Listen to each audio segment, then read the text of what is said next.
বড় জয়ে সেমিফাইনালে বাংলাদেশের মেয়েরা। নারী এশিয়া কাপের সেমিফাইনাল নিশ্চিত করতে হলে শুধু জয় নয়, বড় জয় দরকার ছিল বাংলাদেশি নারী দলের। মালয়েশিয়ার বিপক্ষে ব্যাটারদের দাপুটে পারফরম্যান্সের সৌজন্যে তা পেয়েছে নিগার সুলতানার দল। শ্রীলঙ্কার ডাম্বুলায় আগে ব্যাট করা মুর্শিদা খাতুন ও অধিনায়ক নিগার সুলতানার 50-তে বাংলাদেশ 2 উইকেটে 191 রান করে।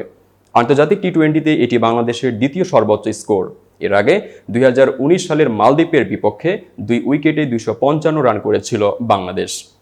রান তাড়াই মালয়েশিয়ার মেয়েরা বেশি দূর যেতে পারেননি।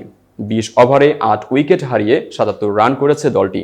114 রানের জয়ে রান রেটে থাইল্যান্ডকে ছাড়িয়ে গেলেন নিগাররা। বড় এই জয়ে নেট রান রেট বেড়ে যাওয়ায় নিশ্চিত হয়েছে আজ রাতে শ্রীলঙ্কা থাইল্যান্ড ম্যাচের ফল যাই হোক না কেন, বাংলাদেশ বি গ্রুপে সেরা 2-এ থাকছেই। থাইরা লঙ্কানদের অবিশ্বাস্য রকম বড় ব্যবধানে হারিয়ে দিলে বাংলাদেশ গ্রুপ চ্যাম্পিয়নও হয়ে যেতে পারে। গ্রুপ রানার্স আপ হলে বাংলাদেশ সেমিফাইনালে খেলবে ভারতের বিপক্ষে। এতক্ষণ বার্তা বৈঠকের সাথে থাকার জন্য ধন্যবাদ। নতুন নতুন তথ্য ও সংবাদ পেতে বার্তা বৈঠকের ইউটিউব চ্যানেল ও ফেসবুক পেজের সাথেই থাকুন।